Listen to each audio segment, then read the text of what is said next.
Hello, magandang umaga po sa inyong lahat. Nandito na po si Papa Bear at alam ko pong excited na po kayong makita ang ating mga kababayan na humihingi sa atin ng pang Noche Buena. At sana po ay tulungan ninyo akong mag-decide kung sino nga po bang karapat-dapat na manalo ng ating papremyo. At hindi po ito paramihan ng boto. So magko-comment lang po kayo kung sino nga po bang ang boto ninyo o sino nga po bang karapat-dapat na manalo sa ating papremyo. And also 30,000 na po ang ating papremyo. So bali 15,000 po sa beneficiary ninyo and 15,000 po doon po sa nagbigay po ng video. So good luck po sa inyong lahat at sana po ay turuan niyo ako kung sino nga po bang dapat na manalo sa ating palaro. Ito po ang una nating ipapakitang video para sa inyo. Watch it. Magandang araw po sa inyong lahat. Ako nga po pala si Junit Aulistia. Ako po ay sumali sa pamaskong handog na programa ni Papa Bear dahil gusto ko ring matulungan na mabigyan ng kunting pamasko ang aking kapitbahay na siyang aking beneficiary kung sakaling papalarin kami dito. Andito po kami ngayon sa kanilang tahanan at ito ang kanilang hiling sa Paskong darating. Ito po si Ate Flor. Ako po si Flor Elisa Alison Nombre. Hiling ko po nga may sa pamaskong handog, sana papalarin ako ngayon para may sasaluhan may saka ngayong Paskong darating. Sana papalarin ko ngayon ug ako salamat ko nga ako'y mabunutan o para na ako'y pamaskong handog sa aking pamilya sa saluhan ngayong darating nga Pasko. May 6 ako, 7 ko ng anak at ang aking trabaho ng aking asawa ay driver lang. Magandang araw po sa inyong lahat. Daghan kayong salamat sa inyong tanan.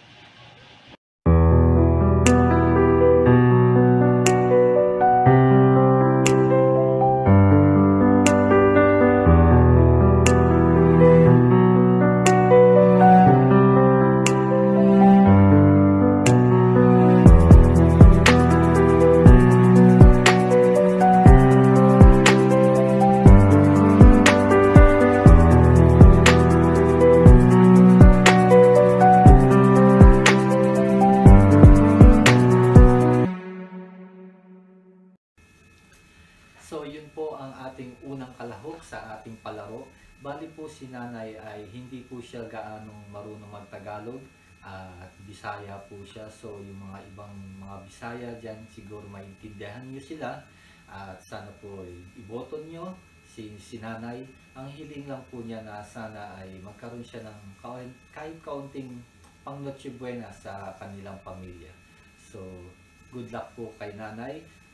Dito naman po tayo sa pangalawang video ng ating kaibigan.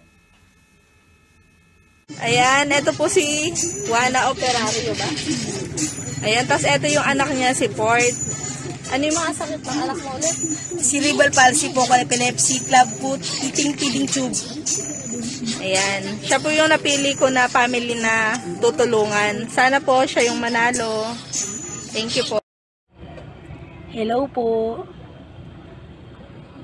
Ako nga pala po si Joanna Operario at ito po yung anak ko na bunso na si Kylito Andes D4. Siya po ay merong cerebral palsy, focal epilepsy, eating feeding tube at pinanganak din po siyang club foot. At ako po'y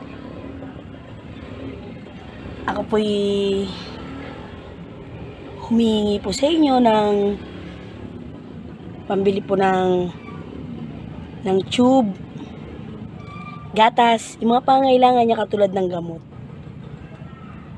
Sana palarin po kami na isa sa mga mapili niyo po para sa mga pangangailangan ng aking anak. Maraming salamat po. God bless po.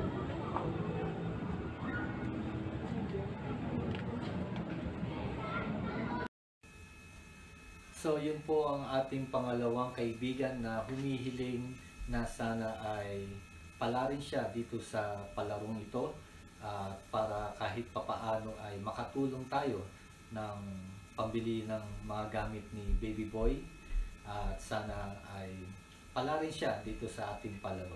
So good luck po nanay, and take care baby boy. Lakasan mong pangangatawan mo, kaya mo yan, and God bless you po. At good luck po. At ito naman po ang ating pangatlong kaibigan na sumali sa ating palaro. Hello po sa lahat ng mga viewers ni Papa Ber. Ako po pala si Marian from Cagayan Valley, isa sa kalahok ng pamaskong handog ni Papa Ber. Dahil sa opportunity ito, nagkaroon po ako ng chance para makatulong sa aking kapwa na nangangailangan, lalong-lalo na ngayong pandemya. Kaya sana kahit papano maibsan ang kalungkutan nila ngayong parating na Pasko. Lalong-lalo na at kamamatay lang po ng nanay ng lalaki at malapit na rin pong manganak ang kanyang asawa. Tara at kilalanin po natin sila.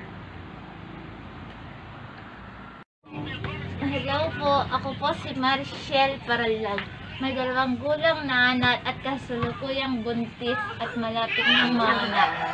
Namamasukan at nakikipaglabandera upang makatulong ako sa aking asawa. Ang asawa ko po ay nagtatrabaho sa bukid pag may anihan. Pa-extra lamang po. Pa-extra lamang po kami upang may makain.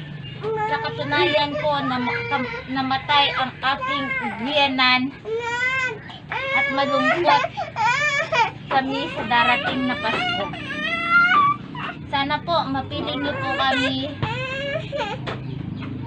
at sana po mapiling niyo po kami sa darating na Pasko.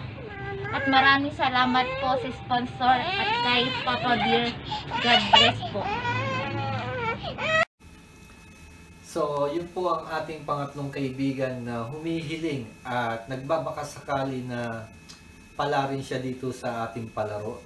At nakita nyo naman kung gaanong problema nilang dinaranas ngayong araw na ito. Dahil yung asawa ay namatayan ng magulang, and then yung nanay naman ay manganganak na. So, malaking tulong po ito kung sila po ang inyong iboboto. At para po magkaroon ng kaunting pang Noche Buena sila at magkasalo-salo sa hapagkainan. So, good luck po, nanay, ate, good luck po, at sana po ay kayo ang palarin sa ating palaro. So, ito na po ang ating pang-apat na kaibigan na humihiling at nangangarap din po na sana ay siya po ang inyong piliin. So, ito na po ang pang-apat nating video. Isang magandang pagbati po sa inyong lahat. Lalo na sa iyo, Papa Berbs.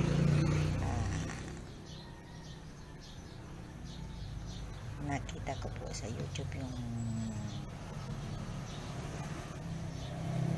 panawagan mo. Nagkataon na kailangan ko rin ng tulong, kaya gumawa ako ng video din. Ako pala si Maricel Sanoy ng Purísima Pili, Camarines Sur. Isang may bahay, ang asawa ko po ngayon, si Ricky Sanoy, ay may sakit. Kailangan niya ng gamot para sa kanyang cancer. May cancer siya sa kidney. Sa ngayon po nasa stage 4 na kasi may nagkalat na sa kanyang bones, sa lungs, at sa parang sa liver din meron na. Kaya kung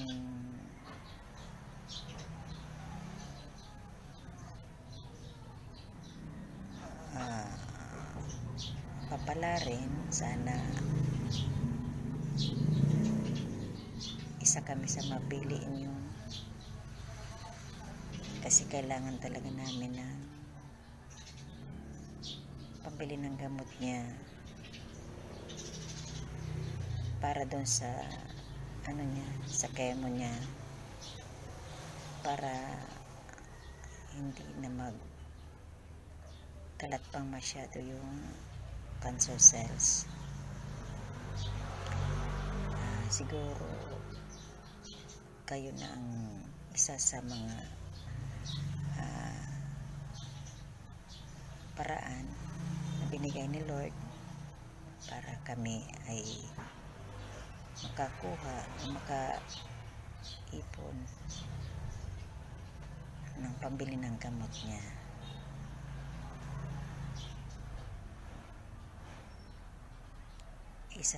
Isa kami sa simpleng tao lang.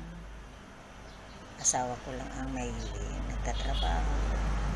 Sa ngayon, zero kami kasi wala na yung wala siyang trabaho ngayon, hindi makapagtrabaho na.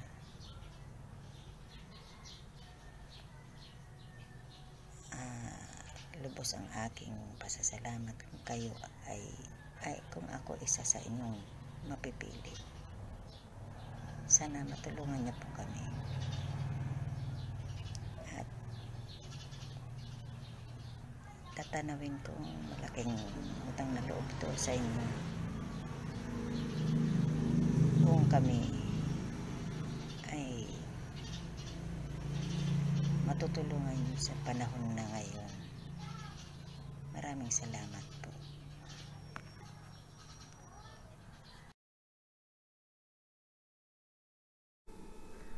So, yun na po ang ating pang-apat na kababayan na humihingi din po ng tulong at nagbabakasakali na sila din po ang palarin dahil po yung asawa niya ay nasa stage 4 na po ng cancer.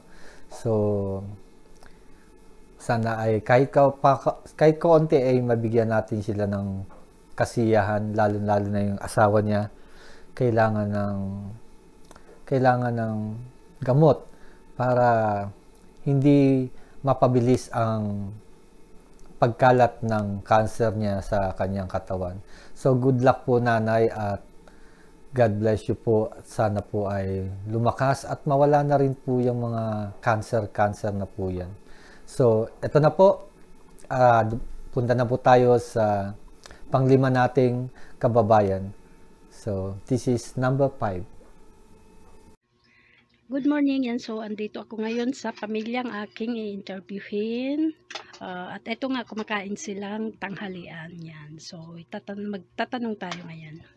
Yan. Hi, Day. Good morning. Good morning po, Yan. ate. So, hi. Yan. So, ito yung pamilyang aking pupuntahan. Yan, guys. Hi, ate. Yeah, po. Nahiya sila. So, nadatnan ko silang kumakain. Yan. So, ito nga ang kanilang tanghalian, pansit canton. Yan. So, ito nga yung sabi ko, yung kanilang tinitirhan, isang kwartong maliit lang ito. Yan. So, yan na yung higaan nila. Double deck yan. Bali, 5 bata kasi ito, yung isa nasa labas. Ito na rin yung kanilang lababo. Yan. At CR. Yan. So, maliit lang ito, guys. Yan. So, Day, kumusta naman ang ating buhay? Si Mr. Tuloy pa ba sa trabaho? Yung asawa ko po ngayon, pumasok na po siya kanina kasi may 1 linggo na lang po sila sa trabaho nila. Sa 17 po, mag-i-end na po yung nila, pinagtrabahoan nila. Kasi tapos na po yung building na ginagawa. Kasi sa construction lang po kasi yung asawa ko eh. Tapos by siguro January, saka pa siya makahanap ng ibang Kumpanya. mapag-applyan. Okay. Opo. So, ibig sabihin, panibagong kumpanya na naman sila. Tuloy pa rin siya sa kumpanya po niya, pero pag matagal pa po matagal pa po siya matawagan, kailangan talaga mag-apply siya sa ibang kumpanya na okay. na ongoing na ang work, kasi po ang hirap po talaga pag maano yung trabaho, mahinto yung trabaho, kasi 5 yung mga anak syempre. namin, tapos araw-araw kumakain. Gastos pa namin sa load, sa nila, Sa bahay. sa online nila. Yes, so, Kaya sobrang hirap po talaga pag nawalan po ng trabaho. yan, kasi bali module yung mga bata, so kailangan talaga ng parating load. Opo. Gawa ng sa module nga. Yan, tsaka isa pa, nangungupahan lang po sila. Yan. So, yung pang-araw-araw, kumusta naman? Nakakaraos din ba? Tawa po ng Diyos, makakabili naman po ng pagkain, pero yan nga, minsan, Utang. umuutang talaga, kasi po, minsan, yung sahod po niya, lalo na pag walang overtime po, hanggang pambayad lang po talaga ng bahay, at saka tubig, at saka kuryente. Minsan po, short pa nga po, nakakautang pa po para lang makabayad ng kuryente, at saka tubig. Yan. Yan. Sana may sponsor tayong maganda at matulungan naman kayo. Yan. So, naiyak siya. Naiyak siya, guys. Yan. Emotional. Hindi ko kasi in-expect na interviewhan ako ni ate dito sa kapitbahay namin. Daw sabi niya may tulong daw. Kaya sabi ko po, kung mangyayari po, kung pahintulutan ng Diyos, sobrang ma-appreciate ko po talaga. Dahil sa tulad po namin, sa sitwasyon namin, kailangan po talaga namin ng kahit kunting tulong lang po. Malaking bagay na po kasi yan sa amin. Kasi 17, wala nang trabaho yung asawa mo. Opo. So, 17 to January, wala na siyang matatanggap na salary. Mahirap nga talaga kasi bayaran yun ng ilaw at saka tubig. Opo. Bahay. So, sana nga may maganda tayong sponsor na makita para naman na ang problema sa itong December to January, matatakpan mo ang iyong mga pangangailangan. Yan, so tanungin ko naman tong mga bata yan. Mga bata, so ano ang gusto niyo sa Pasko? Ikaw, Jar, ano gusto mo sa Pasko? Anong gusto niyo sa Pasko? Ayun nga, ito si GR, birthday niya ngayong 24 ng December. Sabi nga daw niya, bibili ng cake. Sabi ko, okay, pag hindi makaloan si Papa mo sa SSS, hindi tayo makabili ng cake kasi wala ng sahod si Papa mo niyan.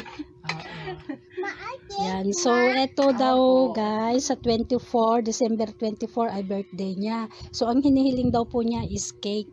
Yan, ikaw naman Ate Kulot. Anong hiling mo sa Pasko? Kahit ano na. Ikaw ate, anong hiling mo sa Pasko? Wala akong maisip Wala kang maisip kahit ano na lang. So, ang ginagawa mo ngayon, nagmo-module.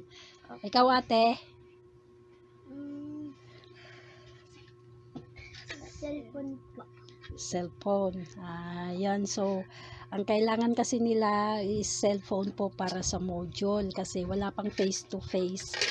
Bali matagal pa ata pong face-to-face, so kailangan po talaga nila cellphone. So sana nga po mapili itong pamilyang ito sa aking interview, mapili sa isa po yung beneficiaries para sa pamaskong handog po.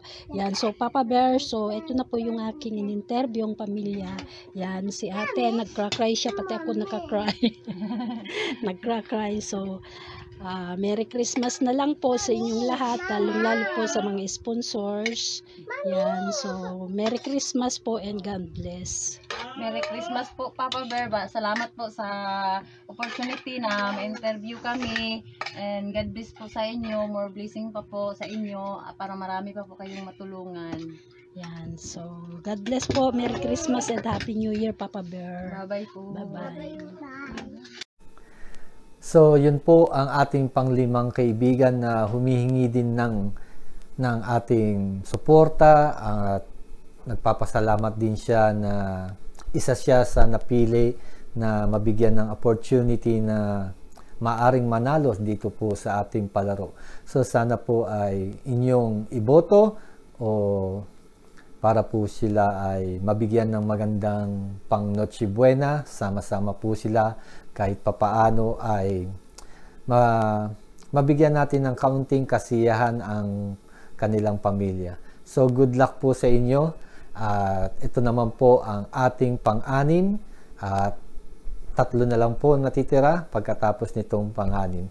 So ito na po ang ating pang-anim na kaibigan. Hi Papa Bear.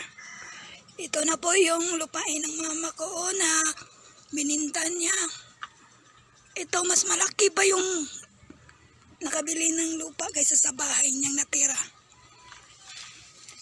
Ito tour ko. Yan. Pati dito.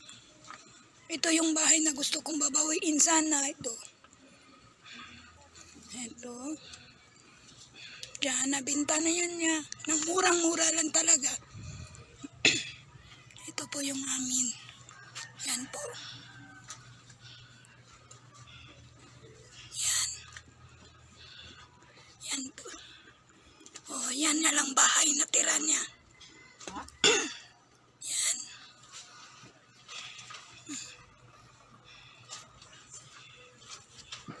Yan yung mama ko. Yan yung bahay niya.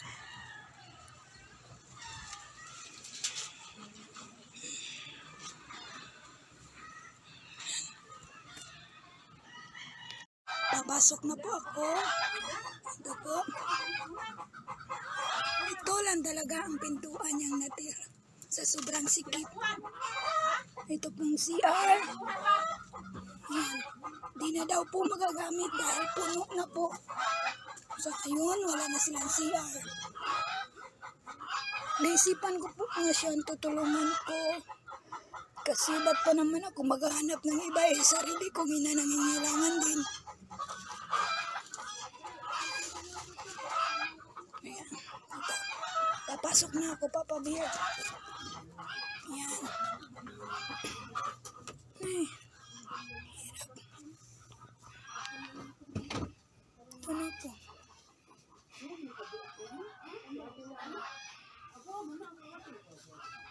Yan. Sakit lang.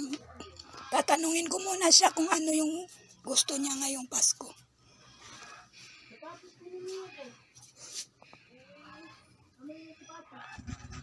Ito na po, Papa Bear.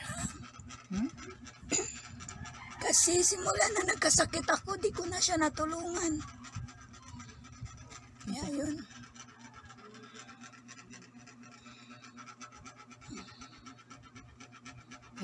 Musta ka na, Ma? Tama. Lisod? Lisod. Yan. Yan, higaan niya yan.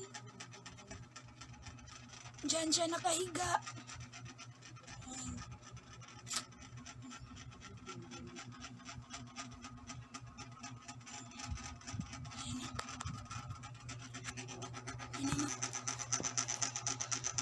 Ay naman. Ang sa'yo mong gusto, may kabo Pasko. Ano yung gusto mo sa Pasko? Ang gusto ko magkasama tayong lahat at konting handa. Ano ba? Yun lang? Gusto ko na yung may pera kaya marami akong mga utang. Masakit isipin. Hindi. Walang mga trabaho. Pandemic. Walang asawa. Wala'y katulong. Ano? Ng Unsa naman financial. yung buwan mo? Yung pangita ba ron? Wala.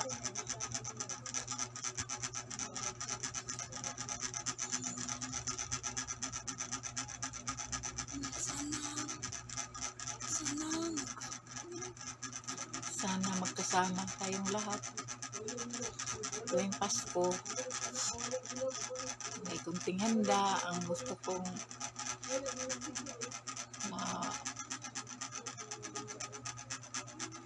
pangarap natin may handa po ngayong Pasko. Kunting-kunting lang. Kunti. Yun lang. Sana matupad. Okay na Papa Bear, kahit may sakit ako, kahit sa kanya lang. Sana siya man lang ang mabigyan kahit wala na po sa akin. Okay na yun. Salamat Papa Bear. Merry Christmas. Merry Christmas, sir. Merry Christmas. Salamat. So yan po again ang ating pang-anim na kaibigan. Bali po sabi nga po niya na bakit pa siya maghahanap ng ibang tao kung yung nanay nga niya hindi niya matulungan or kailangan ng tulong natin. Meron po siyang pinakita na dating bahay po nila na naibenta niya lahat. Yung isa tsaka yung pangalawa, naibenta niya lahat. Siguro dahil nga po sa may trahedyang nangyari at doon po sa anak niya, doon po sa nag-interview ay may sakit din po.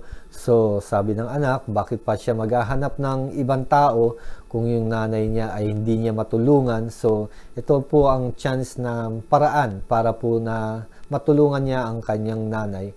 So good luck po sa inyong lahat. At sana po ay kayo na pong mamili, aking mga viewers, kung sino po bang karapat-dapat na manalo. So dito na po tayo sa pang-7 nating kaibigan at sana po ay inyong magustuhan. Ayan, hello po sa lahat. Ako nga po pala si Simple JD. Sila po ang pamilyang Bansales from General Santos City. Sila po ang napili at gusto ko sanang mabigyan ng pamaskong handog from Papa Bear. Sana po ay matulungan natin sila at pakinggan po natin ang kanilang hiling. Hello guys, magandang araw po sa lahat. Ako po si Rosmar Bansales. Dito lang po ako sa bahay, walang ginagawa, walang trabaho. Kasi nga po, nag-aalaga ako sa aking anak na may sakit. Siya po si Rindel J. Bansales. May sakit po siyang congenital hydrocephalus at cancer sa kanyang kilid sa utak. Ang asawa ko naman po, nagtatrabaho sa construction worker at labor lang po siya doon sa construction. At ako din nag-YT para naman manalo ako at makatulong ako sa aking asawa, madagdagan na ang pangbili namin ng aming pangangailangan sa araw-araw at maibigay namin ang pangangailangan ng aming anak. Ang kanyang maintenance, gatas at diaper niya at maintenance niya na gamot. Magkaroon ng asawa ko ng trabaho na permanente na hindi natatapos at sana din ako magkaroon ako ng pagkakitaan kahit dito lang ako sa bahay. Magkaroon man sana ako ng pagkakitaan para makatulong ako sa aking asawa at sana din magalingin na ni God ang anak ko sa kanyang sakit. Gusto ko lang magpapasalamat sa lahat ng sponsor. Maraming salamat at sa lahat ng bumuboto sa akin. Maraming salamat. God bless you everyone. Keep safe. So yan po ang ating pang-7 kaibigan na humihiling at humihingi ng ating tulong na sana ay sila nang maswerte na mananalo sa ating palaro. But still, hindi po manggagaling sa akin lahat ng desisyon, kundi doon po sa mga viewers na magme-message o magko-comment po sa atin kung sino po ba talagang karapat-dapat na manalo sa ating palaro. So ito na po ang ating pang-8 kaibigan na humihiling at nangangarap na isa siya sa maging manalo sa ating palaro. Ito po ang ating pang-8. Ang edad niya po ay 74 na po siya. Mayong gabi sa iyo dyan. Dahil mahingin ako ng pamasko. Pambili ko ng gamot. Kag pang binamnot siya. Kaya na lang bala maawa sa akin. Wala nang... May mga anak man ko pero malayo eh. Hindi nagpadala ng pera. So, yun na po ang ating pangwalong kaibigan na si Lolo. Nakita niyo na po si Lolo na humihingi lang po ng pangnoche at pangbili po niya ng gamot dahil po meron din po siyang mga anak, but hirap din naman po yung mga anak niya, so wala rin po maibigay na para kay tatay. So hopefully siya po ang ating mapili para meron po siyang pangnoche and also pambili po na yung gamot. So this is it. Isa na lang po ang inyong iniintay na mapanood at tayo po ay magtatapos na po. So ito na po ang huling kaibigan natin na humihiling sa ating palaro.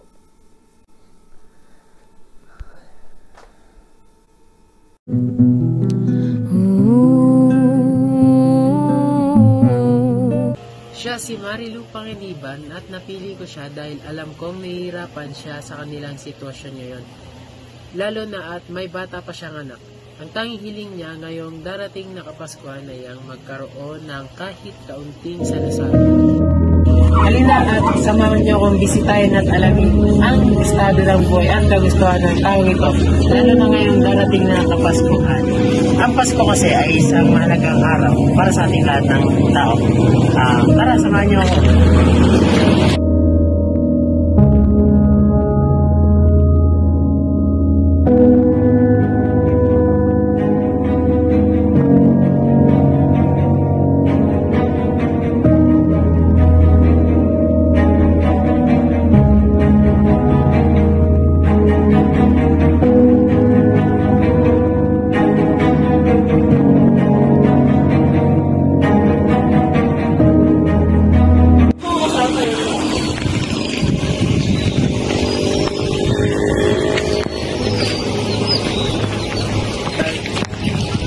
Ito po ang bahay nila. Ano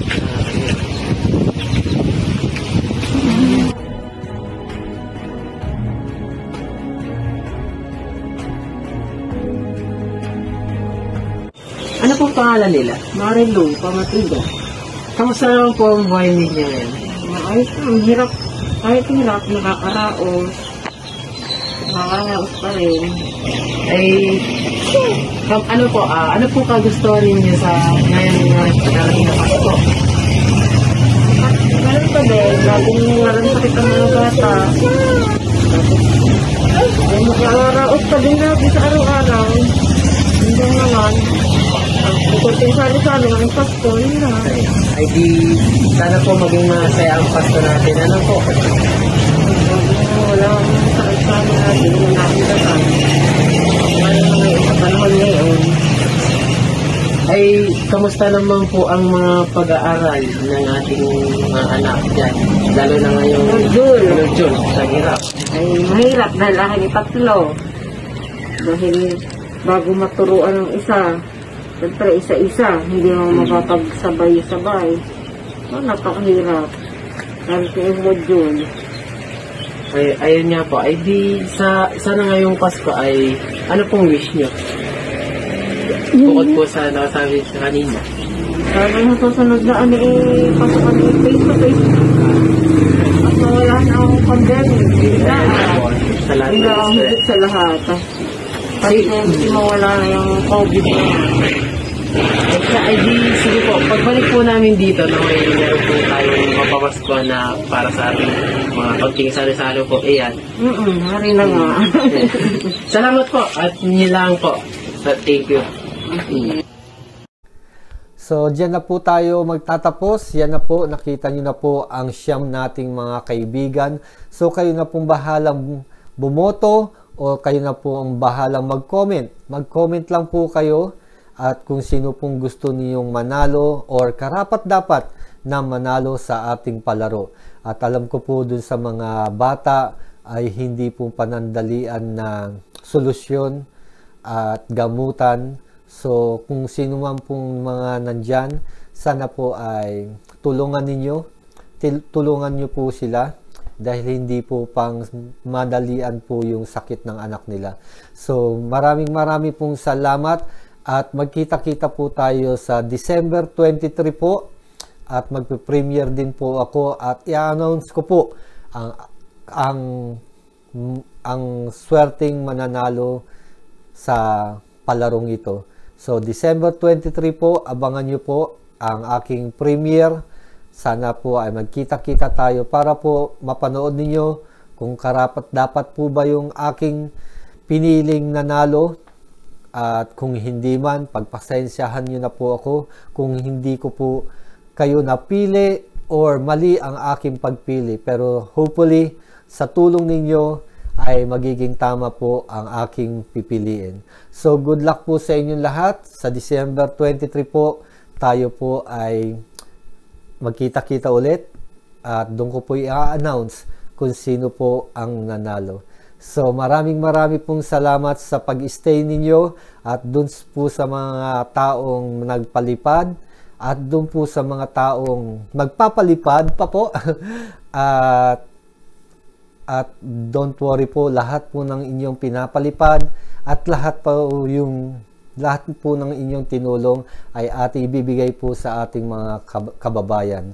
Although, kahit na po magbigay po kayo sa akin, magpalipad po kayo, kung sasahod po ako, yung sahod ko po ay pinamimigay ko rin po para sa ating kababayan. Wala po akong kinukuha dito. Pag may sumahod po ako, pinamimigay ko po, pinanlalaro ko po.